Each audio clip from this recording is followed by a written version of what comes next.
History में आज से हम लोग मेडिएवल हिस्ट्री की शुरुआत कर रहे हैं। मतलब कि अब एंशिएंट हिस्ट्री और जो हिस्ट्री को 3 पार्ट में बांटे हुए हैं, एंशिएंट, मेडिएवल और अभी का जो कह सकते हैं। तो इसमें हम लोग ना एंशिएंट हिस्ट्री का पूरा कवर कर चुके हैं। अब हम लोग मेडिएवल मतलब मध्यकालीन इतिहास में एंट्री कर रहे हैं। तो इससे पहले की वीडियो अगर आप लोग नहीं देखे हैं तो प्लेलिस्ट जरूर चेक कीजिए और अपने सब चैप्टर वाइज और सब्जेक्ट वाइज पहले, क्योंकि अभी हिस्ट्री का हम लोग कर रहे हैं चैप्टर वाइज ऑब्जेक्टिव प्रश्न, और इसी तरह से हम लोग आगे भी करते रहेंगे।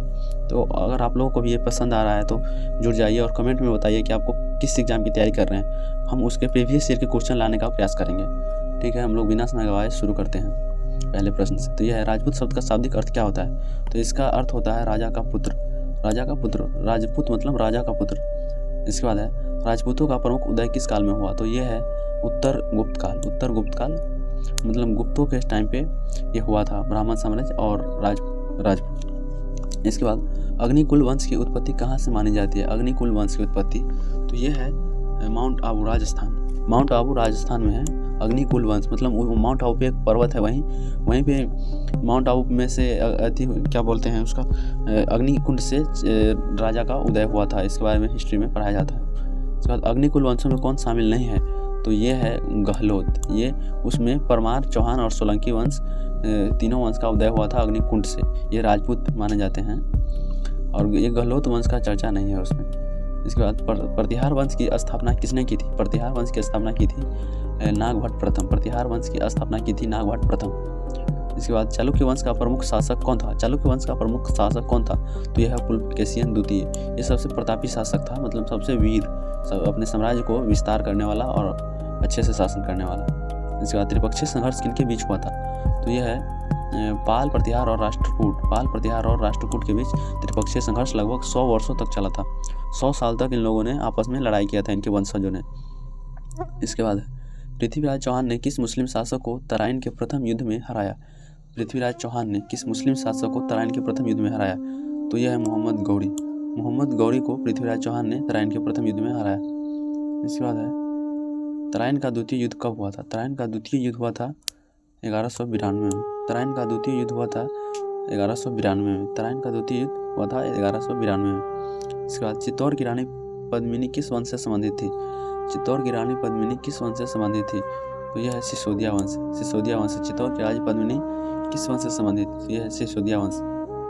इसके बाद परमार वंश की राजधानी कहाँ थी? परमार वंश की राजधानी धार में थी। धार राजस्थान में है।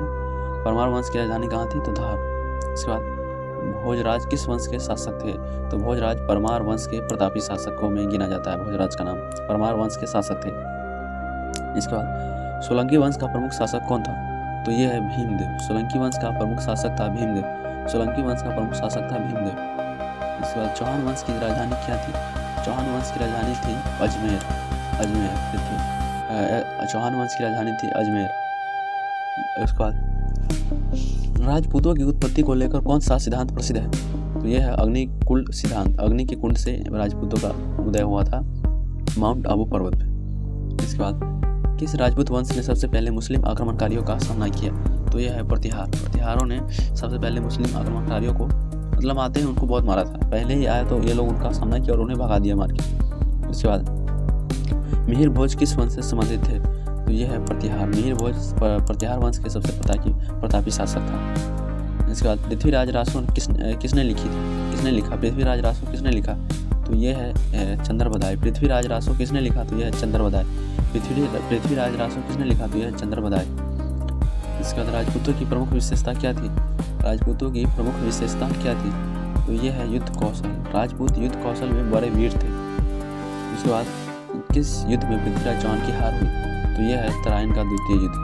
तराइन का द्वितीय युद्ध में पृथ्वीराज गौरी ने इसके दोस्त इसके साथ हाथ मिला लिया और धोखे से इसको हरा दिया। इसके बाद है, किस राजपूत वंश ने गुजरात पर शासन किया? किस राजपूत वंश ने गुजरात पर शासन किया? तो यह है सोलंकी।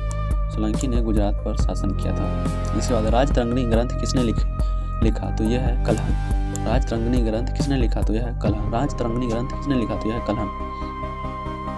इसके बाद किस वंश ने कनौज को अपनी राजधानी बनाया? तो वो है प्रतिहार वंश। प्रतिहार वंश ने कनौज को अपनी राजधानी बनाया था। और ये जो त्रिपक्षीय युद्ध हुआ था उसमें सबसे ज़्यादा ये प्रतिहार वंश ने ही को जीत मिला था, क्योंकि कनौज के लिए ही लड़ाई चल रहा था तीनों वंश के बीच में, पाल, प्रतिहार और राष्ट्रकूट के बीच में। और प्रतिहार उस कनौज पर अधिकार करके बहुत दिनों तक शासन किया था, लेकिन आसपास के क्षेत्र में मार होता रहता था अधिकार के लिए, लेकिन मेन लड़ाई था कनौज के लिए। इसके बाद पाल वंश की स्थापना किसने की? तो ये है गोपाल। पाल वंश की स्थापना गोपाल ने किया था। इसके बाद राष्ट्रकूट वंश की राजधानी कहाँ थी? तो यह है मानेखेत। मानेखेत जो है राष्ट्रकूट वंश की राजधानी थी। उसके बाद किस राजपूत वंश ने भीमरथ का निर्माण करवाया? किस राजपूत वंश ने भीमरथ का निर्माण किसने करवाया? तो ये है चालुक्य ने भीमरथ का निर्माण करवाया था। इसके बाद किस वंश के शासक ने सूर्य मंदिर कोणार्क में बनवाया? सूर्य मंदिर कहाँ है? तो ये उड़ीसा में है, और ये उसको गंग वंश के शासकों ने बनवाया था। उड़ीसा में सूर्य मंदिर किसने बनाया था? तो गंग वंश। इसके बाद किस राजपूत वंश ने दिल्ली पर शासन किया? तो यह है चौहान। किस राजपूत वंश ने दिल्ली पर शासन किया? तो वह है चौहान। इसके बाद किस राजपूत वंश ने मेवाड़ पर शासन किया? तो वो है सिसोदिया। सिसोदिया वंश ने मेवाड़ पर शासन किया, और इसकी सिसोदिया वंश की जो महारानी थी पद्मिनी, उसने जो है पद्मिनी ने वो क्या कहते हैं जौहर कर लिया था जब इसके बाद इस पर हमला हुआ था। तो इसके बाद है किस राजपूत वंश ने जोधपुर की स्थापना की? तो वो है राठौर। किस राजपूत ने जोधपुर की स्थापना की? तो वो है राठौर।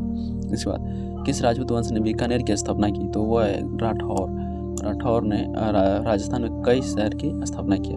इसके बाद किस राजपूत वंश ने जयपुर की स्थापना की? तो ये है कछवाहा राजपूत। क्या बोलते हैं उसको? हाँ, सेवई, कोई ऐसा सेवई, मतलब हवाई कुछ नाम था उनका, कछवाहा राजपूत हवाई सेवई, मतलब सॉरी अभी नाम याद नहीं आ रहा। उसके बाद किस राजपूत वंश ने उदयपुर की स्थापना की? तो वो है सिसोदिया। सिसोदिया वंश ने राजस्थान में कई शहरों का निर्माण करवाया। इसके बाद है किस राजपूत वंश ने अजमेर को राजधानी बनाया? तो ये है चौहान। चौहान वंश ने अजमेर को राजधानी बनाया, जो पृथ्वीराज चौहान है। इसके बाद किस राजपूत वंश ने धार को राजधानी बनाया? तो वो है परमार ने धार को अपनी राजधानी बनाया था। इसके बाद किस राजपूत वंश ने चित्तौड़ पर शासन किया? तो वो है सिसोदिया ने चित्तौड़ पर शासन किया था। इसके बाद किस राजपूत वंश ने गुजरात में सोलंकी शैली का विकास किया? गुजरात में सोलंकी शैली का विकास करने वाला सोलंकी था। सोलंकी ने सोलंकी शैली का विकास किया। इसके बाद किस राजपूत ने कालीकट पर शासन किया? तो यह है जमोरी। कालीकट पर शासन किया जमोरी।